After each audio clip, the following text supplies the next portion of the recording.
ठाकुरली और कल्याण railway station के बीच Lokmanya Tilak express के इंजन में आई खराबी। कल्याण आज मुंबई के लोकमान्य तिलक से उत्तर भारत की ओर मऊ जाने वाली रेलगाड़ी के इंजन में टेक्निकल खराबी आने से मुंबई और उत्तर भारत की ओर आने जाने वाली डाउन फास्ट ट्रैक की ट्रैफिक में गड़बड़ी पैदा हो गई। यह घटना ठाकुरली और कल्याण रेलवे स्टेशन के बीच घटी।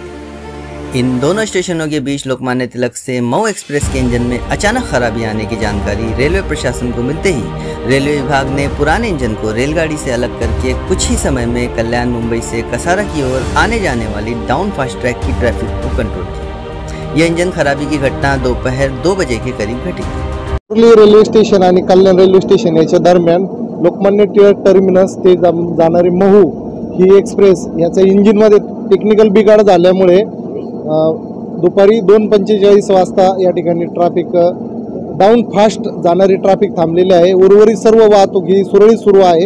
या ठिकाणी योग्य तो बंदोबस्त नेमलेला आहे आणि रेल्वे प्रशासनातर्फे याचं इंजिन दुरुस्तीचं काम फास्ट ट्रॅकवरती चालू आहे। थोड्याच वेळामध्ये ते एक्सप्रेस आपल्या प्रवासाकरिता रवाना होणार आहे।